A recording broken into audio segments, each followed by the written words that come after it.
Tridents are one of the coolest weapons in Minecraft. From summoning a thunderbolt to flying through the air, here's everything you need to know about how to get and use a trident in Minecraft 1.18. Also, only a very small percentage of people who watch my videos are actually subscribed, so if you like what you see, feel free to press the subscribe button and turn on notifications so that you never miss an upload in the future. Now, tridents have a lot of different ways that you can use them, but first, how do you actually find this crazy item? Well, what you have to do is you have to find a drowned. Now, drowns do spawn somewhat frequently underwater. However, to get yourself a trident, you need a trident drowned, that is a drown that's holding a trident, and those are actually only 6.25%, or about 6% of the drowns that spawn underwater, and in Bedrock Edition it's 15%. But either way, it can actually be somewhat difficult to get this trident drowned. And even once you found the trident drowned, then there's only an 8.5% chance of when you kill it that it will actually drop its trident. And so overall it's very, very difficult to get this item. Approximately you have to kill 58 drowns to get a trident on Bedrock, and that is with looting 3. And you have to kill 140 drowns to get a trident on Java Edition. There are different drowned farms you can find tutorials for online, but overall if you fly through the ocean trying to kill these guys, you generally could find some if you spend enough time, or maybe you can find a trident just by mistake having a trident drowned appear near your base. Now once you've found a trident, you can start using it right away, or you can enchant it. But this item is probably the most affected item by enchantments in the game. What I mean by that is the fundamental mechanics of this item are completely changed by what enchantments are on it. Let's say I throw this down on the ground here. It literally just sits there. It'll actually despawn after 60 seconds, but if I go over here and pick it up, then I have the trident again, and you can see one durability is gone. So you can kind of throw them like that. Let's say we threw this in the air and let it hit me on the way back down. When it hits me on the head, you'll notice it actually bounces off there, and then I get the trident back. And of course that takes away durability as well, but again it just kind of sticks in the ground wherever it lands, and then it'll despawn there unless you pick it up just like that. But the enchantment that really changes this is the Loyalty Enchantment. Now the Loyalty Enchantment comes in 3 levels, Loyalty 1, Loyalty 2, and Loyalty 3. But we're just going to go with Loyalty 3. The only difference in the mechanic is just the speed at which the trident comes back to you. So let me explain this enchantment. When your trident has Loyalty 3 on it, and we throw it, the second it hits the ground and kind of sticks, it'll come right back up at us. Now if it was Loyalty 2 or Loyalty 1, it would do the exact same thing, just a little bit slower. So let's say we threw that away, it wouldn't come back to us quite as fast, but it certainly still would come back to us. Now what's really cool about this is if you're actually doing PvP by throwing this, let's say you hit one of these fishes that you want to get right there. Well, I didn't hit it very well, but let's say you did. Then it'll come back to you just like that. Instead of, let's say, just throwing it and having to go back and retrieve it, it can be a lot better for a really safe ranged weapon just like that. And that's how the Loyalty Enchantment changes around the trident. But let's get ourselves a fresh trident right here. And I'm going to show you some of the other mechanics that also are changed by enchantments on here. Let's say the Riptide Enchantment. Now the Riptide Enchantment also has 3 levels, and I'll show you what that means in a second here. If we go in the water and hold right click to kind of charge and then let go, we will be flung into the air just like that, and you can see here I'm kind of just spiraling through the water. That's a really cool thing, and you can kind of use it to travel just like this. And although you can use it to go through the water, if you go on the surface of the water and kind of look up, you can fly a very large distance into the air and then drop back down. So that's a really cool enchantment as well. It can be used as a PvP weapon, because if we hit a mob when we're flying, it will actually make there be damage given to that mob, and so that's a really cool way of using the trident as well. But there are 2 more enchantments that also change the mechanics of the trident quite a bit. There is the Channeling Enchantment, and the Channeling Enchantment is actually one of the coolest in the entire game. We put that on the trident, and it becomes a thunderstorm. Basically what will happen is when we hit something during the thunderstorm, it will be struck by lightning, and I'll show that right here. So it is now rain and thunder, and we're going to hit our experimentation cow right here, just with the thunderbolt because it's already raining. Again, it can't just be raining, it actually has to be thundering. So if we hit a mob just like this, you'll see lightning strikes it just like that, and I will go into more of how that works exactly. Impaling is also quite a cool enchantment. What it does is if you have Impaling on your trident, it makes your damage to any water mob be a lot higher. Let's say we wanted to fight a guardian, with the Impaling enchantment we can kill it a lot quicker than we could with, let's say, even a sharpness 5 sword or axe. And of course, like every other item in the game, or almost every other item, you can enchant it with Unbreaking 3 and also with Mending, which I would suggest, as tridents are such a rare thing to have, you definitely want your durability to be something you do not have to worry about when using this item. Now, because these enchantments change the mechanics of the Trident so much, there's actually 4 unique ways that you can use this as a PvP weapon. The first one is basically hitting a mob, also known as a melee attack. You just go up to any mob and hold down left click. It'll actually just kind of stab it like that. And what's something really interesting about this is there's also critical attacks for this, which means if we fall on our way down when hitting this, we can make there be more damage to the mob just like that. The next one is to simply throw our trident just like that.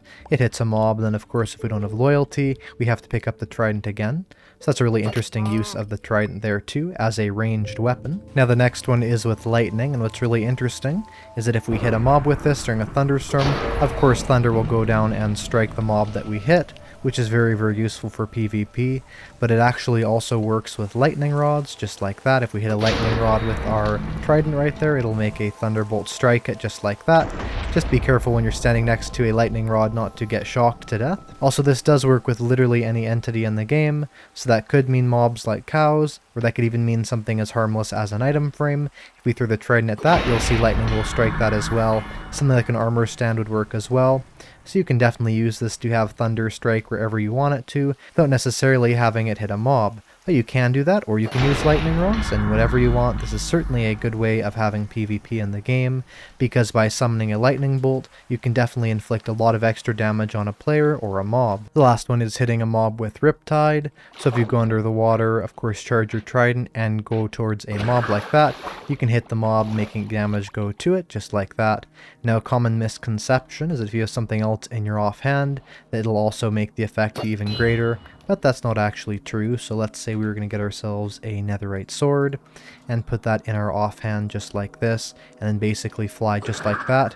Yes, the sword's position in our hotbar does change, or at least kind of on our screen it changes, but it doesn't actually make any more damage be added to the mob that we are hitting. So there's no point of doing that unless you just like the look. Although it's good to note that when it's not raining or when you're not in the water, you actually cannot throw the Riptide Trident. You can still do the melee attack just like this, but if you try holding right click, you just simply cannot charge it to throw it. If you are using a trident that can be thrown, tridents actually have 2 really unique abilities. First of all, they can break dripstone just like this. If we hit the dripstone, you'll see it fell down just like that, but they can also break chorus fruit flowers. So if we go like this, you can see it can pop it off just like that. We can pick it up. We can also pick up our trident and do that again. So that's certainly a cool thing to do as well if you're trying to harvest your chorus fruits, especially with a loyalty trident. We can hit the chorus fruit, it'll come back towards us, and we can do it just like that without any real issue. Now, if you're using tridents in the nether or someplace with a lot of lava, you're in luck, because tridents, believe it or not, cannot even burn in lava. So if we throw our tridents right in there, you'll see they literally just go in there. They are on fire, but they do not burn. Now, of course, the loyalty ones will return to us, and of course, if we threw the actual trident item into lava like this, it would unfortunately burn. But when the trident is just sitting like that, kind of on the ground like it does, it can also sit like that in lava. It will appear on fire, but when picking it up, it's not damaged at all. Just be aware if you're storing your tridents in lava, that they still have that rule where they will despawn after 60 seconds if they're not picked up. Here's a really cool trick. If you have a whole bunch of loyalty tridents on you, all you have to do to summon the Trident Storm is to basically have your entire inventory full, except for your hotbar of just kind of random ones of the same item, and then basically have 9 different types of items right below you like that.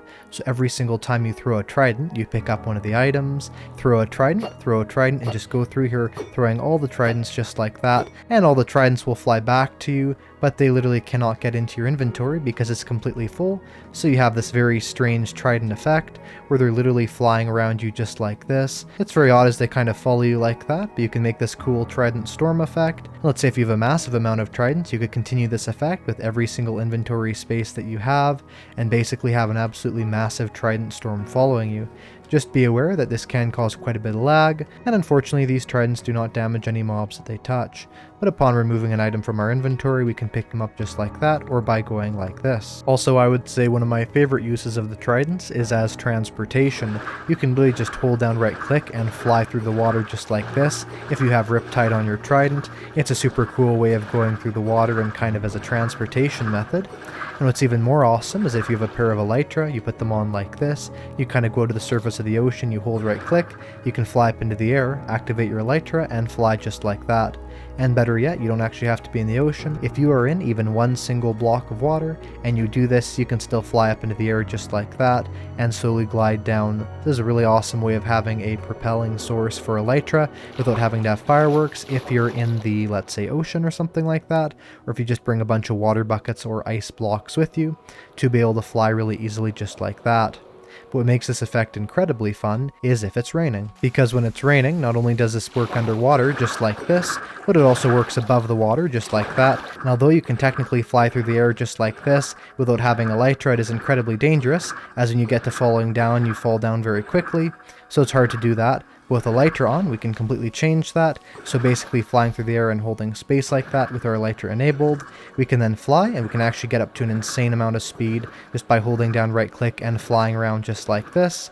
And we can just get up to, I think it's almost like 500 kilometers an hour, or something like, I think that would be about 500,000 blocks per hour. So that's a super cool thing to do if you have a Riptide Trident and if it's raining, or if you want to have a really cool transportation method through the ocean. Anyway, enough about Tridents. I'll see you later. Goodbye.